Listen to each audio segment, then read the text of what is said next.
పాల మీద అట్టు ఉంటుంది కదండి, దాంతో చేసిన నెయ్యికును మనం ఇలా తోడేసుకొని చేసుకున్న నెయ్యికి టేస్ట్ చాలా డిఫరెంట్ ఉంటుందండి.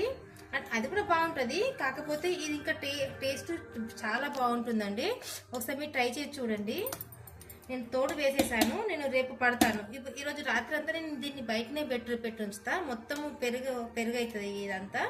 సో నేను చేసేసేసి రేపు నుంచి చూపిస్తాను ఎలా అయిందో. మళ్ళీ ఈరోజు తోడేసుకున్నామంటే రేపు మీరు పెరుగు చేసుకోవాల్సిందే, తప్పదు. ఎందుకంటే మనం మళ్ళీ దీన్ని పెరుగు తోడేసిన తర్వాత పెరుగైన తర్వాత ఫ్రిడ్జ్లో పెట్టద్దు, ఖరాబ్ అయిపోతుంది. సో మనము తోడు వేసుకున్నామంటే మనం పెరుగు అయిపోయిన తర్వాత నెయ్యి చేసేసుకోవాలి. ఎంత అండి, మీకు 10 and 15 minutesలో మీకు అట్టు వచ్చేస్తుందండి. నేను చేసినట్టు మీరు చేసుకోండి, నేను రేపు చూపిస్తాను ఎలా చేసుకోవాలో. ఇప్పుడు నేను ఇదైతే బయట పెట్టి ఉంచుతాను మొత్తము. నేను పాత పద్ధతిలో చూపిస్తున్నానండి, మిక్సీ కాకుండా నేను వేరే పద్ధతిలో చూపిస్తున్నాను. అంటే పాత పద్ధతి, ఇప్పుడు మన నానమ్మలు అమ్మమ్మలు చేసుకుంటుండే కదా నెయ్యి, ఎలానో అలానే చూపిస్తున్నాను. హాయ్ అండి, నేను నిన్న చూపించాను కదా పెరుగు అది తోడు వేయటము, అంటే అట్టు తోడు వేయటము. ఏవో కుదురుకుందండి, మొత్తం ఇలా అవుతుంది, కుదురుకుంటుంది. ఇది బౌల్లో హెవీగా ఉంది కదండి, చిన్న బౌల్లో కొంచెం తీసుకొని మనము దీంతో పాటు చేసుకోవడము. నేను మిక్సీ బట్టను నేను చూపిస్తాను ఎలాను. నేను చిన్న బౌల్ తీసుకున్నానండి, దీంట్లో హెవీగా ఉంది కదా, దీంట్లో చేయరాదు. కొంచెం దీంట్లో తీసుకున్నాను, కాసేపు దీంతో ఇలా అనుకోండి. ఇలా అనుకున్న తర్వాత మళ్ళీ చూడండి, ఆల్రెడీ వచ్చేసింది మొత్తము, వెన్నన్నది వచ్చేసింది, క్రీమ్ వచ్చేసిందండి. మీకు మిక్సీ పట్టాల్సిన అవసరమే లేదండి, తొందరగా అయిపోతుంది. మీకు హాఫ్ అన్ అవర్లో మొత్తం నెయ్యి అన్నది అయిపోతుంది, తొందరగా అయిపోతుంది. చూడండి వచ్చేసింది. మనము వాటర్ పోసేసుకుంటే అయిపోతుందండి, పైనకు వచ్చేస్తుంది మొత్తము క్రీమ్ అన్నది. చూడండి వచ్చేసింది. నేను వాటర్ పోస్తాను, ఏ వాటర్ అయినా పర్లేదండి, కూల్ వాటరే అని కాదండి, ఏ వాటర్ అయినా పర్లేదు.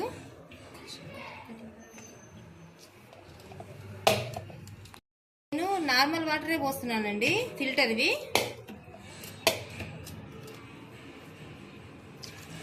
చూడండి వచ్చేసింది, మొత్తం పైకి వచ్చేసింది. దీంతో ఇలా అనుకోవడమే. నేను ఇది మెట్రోలో తీసుకున్నానండి.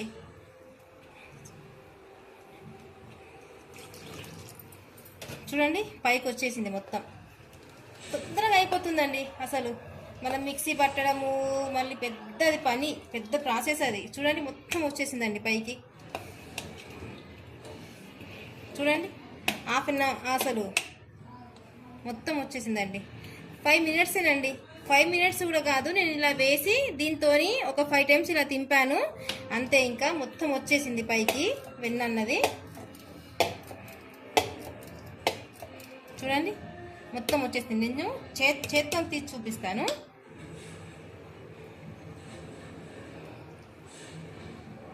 చూడండి ఎలా వచ్చిందో, మొత్తం వచ్చేసిందండి. దీన్ని ఒక బౌల్లో తీసేసుకుందాము. అలానే ఈ మొత్తం ఉంది కదండి అట్టు అన్నది, ఇది మొత్తం ఇలానే చేసుకొని తీసుకోవాలి. చూడండి నేను ఫస్ట్ చేసిందే అది అలానే ఉంది. ఇక నాకు ఎంతగానో వెన్న వచ్చింది, చాలా వచ్చిందండి వెన్న. మీరు ఇలానే చేసుకోండి. అంటే ఇది పాత పద్ధతి అండి, మన అమ్మమ్మలు నానమ్మలు తాతమ్మలు అప్పుడు చేసుకుంటుండే కదా. వాళ్ళంటే కవ్వంతో చిక్లే వాళ్ళు. మనకి ఇప్పుడు కవ్వాలు అవి దొరకవు కదండి. సో నేను ఇది తెచ్చుకున్నాను, కవ్వం లాంటిదే సేమ్. దీంతో నాకు తక్కువ అయిపోతుందండి, తొందరగా అయిపోతుంది నాకు నెయ్యి. అసలు మనం మిక్సీ పట్టడము చేయడం అదంతా పెద్ద ప్రాసెస్. ఇలా చేస్తే కూడా మనకు టేస్ట్ ఉంటుందండి. మనం మిక్సీ దానికన్నా ఇలా దీంతో చేసుకుంటే టేస్టీగా ఉంటుంది. ఒకసారి ట్రై చేసి చూడండి. నేను మిగతా ప్రాసెస్ ఇదంతా పట్టేస్తాను, అలానే చేసేస్తాను. నేను సెకండ్ వేసానండి, ఒక 2-3 times ఇలా అనుకోండి. ఇలా అనుకున్న తర్వాత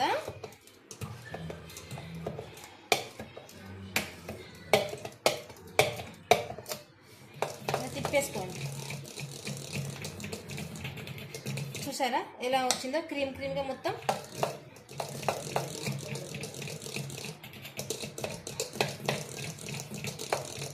టేస్ట్ చాలా బాగుంటుందండి. కొంచెం చూడండి, క్రీమ్ వచ్చేసింది మొత్తం. నేను వాటర్ పోస్తాను అండి. వాటర్ పోయగానే ఇక మొత్తం పైనకి వచ్చేసిందండి. క్రీమ్ అంతా పైనకి వచ్చేసింది. చూసారా క్రీమ్ ఎంత పైనకి వచ్చిందో? దగ్గరికి వెళ్ళి చూపినాని. ఇగో చూడండి, ఇగో మొత్తం క్రీమ్ అనేది పైనకి వచ్చేసింది. వాటర్ పోయగానే వచ్చేసిందండి. ఇగో చూడండి ఎంత మంచిగా వచ్చిందో. నిండా వచ్చేసిందండి. దీంట్లో కాగబెట్టరాదు కదా, దీంట్లో వేస్తాను. పెద్ద కంచుల్లో వేస్తాను. మేము కంచుడు అంటామండి మా తెలంగాణ సైడ్, దీన్ని కంచుడు అంటాము.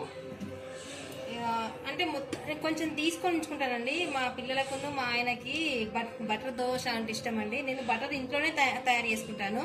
నేను షాప్ నుంచి అస్సలే తీసుకురాను బటరు. ఎందుకంటే షాపులో తీసుకొచ్చింది దాంట్లో కెమికల్ ఉంటుందండి. కెమికల్ కలుపుతారు వాళ్ళు. వాళ్ళ స్టోరేజ్ ఉంటుంది కదా. సో నేను షాప్ నుంచి ఎప్పుడు తీసుకురాను బటరు, ఇంట్లోనే తయారు చేసుకుంటాను. ఇట్లా మా నెయ్యి చేసిన రోజు నేను కొంచెం తీసుకొని పెట్టుకుంటాను. అంటే ఒక 2-3 సార్లకి అయ్యేటట్టు పెట్టుకుంటాను. హెవీగా పెట్టుకోను. హెవీగా పెట్టుకున్నా ఫ్రిడ్జ్లో స్టోర్ చేసుకుంటే ఖరాబ్ అవుతుంది. ఎందుకంటే మనం ఇంట్లో వేసింది మనం కెమికల్ కలపం కదండి. ఇది ఒక 2-3 రోజుల మందమే తీసుకొని పెట్టుకోండి. హెవీగా పెట్టుకోకండి, పాడవుతుంది, అంటే ఫంగస్ వచ్చేస్తుంది. మనము షాప్లో తీసుకొచ్చుకుంది మనకి ఎన్ని రోజులైనా ఉంటుంది. ఎందుకంటే దాంట్లో కెమికల్ కలుపుతారు కాబట్టి. సో అది ఎన్ని రోజులైనా ఉంటుంది, మనకి ఇది ఆగదు. 2-3 డేస్కే ఆగుతుంది. సో నేను ఇదంతా పెద్ద దాంట్లో వేసుకొని నేను వేడి చేస్తానండి. సో పెద్ద దాంట్లో వేసానండి. ఇది పెద్ద కంచుడు, ఇది దీంట్లో వేసాను. దీన్ని వేడి చేస్తున్నాను నెయ్యి. నేను ఇది ఇంట్లోకి టిఫిన్ బాక్స్లో పెట్టుకుంటున్నానండి. ఇది నాకు దోశకు కావాలి. నేను దోశ వేసేటప్పుడు, అంటే బటర్ దోశ చేసినప్పుడు నేను వీడియో తీసి పెడతానండి. మిల్లెట్స్ బటర్ దోశ చూడండి మెల్ట్ అవుతుంది మొత్తము. మీరు అది నేను దోశకని తీసాను కదండి బటరు, అది నార్మల్ దాంట్లోనే పెట్టండి, డీలో పెట్టుకోకండి. అయిపోడికి వస్తుందండి. ఇంకా ఒక 5 మినిట్స్ అయితే అయిపోతుంది. నెయ్యి అయిపోయిందండి, మొత్తము ఆఫ్ చేశాను. అది చల్లారిన తర్వాత నేను డబ్బాలో వడబోస్తాను. కాగబెట్టేసానండి, చల్లగా అయిపోయింది. ఇది ఆవు నెయ్యి అండి, ఇది అందుకే ఎల్లో ఉంది. మన బర్రెది అయితేనేమో తెల్లగా వస్తుంది, ఇదేమో ఎల్లోలో వస్తుంది ఆవు నెయ్యి. ఇదంతా ఆవు నెయ్యి మొత్తము. చల్లగా అయిపోయింది. నేను దీంట్లో వడబోసుకుంటాను. ఇట్లా వడబోసుకుంటానండి మొత్తము. ఇగో ఈ డబ్బా నిండైందండి, ఫుల్ అయిపోయింది ఈ డబ్బా. ఇంకా ఉంది. ఇగో ఈ టిఫిన్ బాక్స్ నిండుతుందండి. దీంట్లో వడబోస్తాను మొత్తము. నాకు ఈ టిఫిన్ బాక్స్ నిండు అవుతుందండి. చూసారు కదండి ఎంత వెళ్ళిందో నెయ్యి. నేను చెప్పినట్టు చేసుకోండి, అది ఈజీ ప్రాసెస్ అండి. మనం ముందటి కాలం ఇలానే చేస్తుండే, నేను చేసినట్టు చేసేసుకోండి. చేసిన తర్వాత ఎలా ఉందో నాకు కామెంట్ బాక్స్లో కామెంట్ పెట్టండి.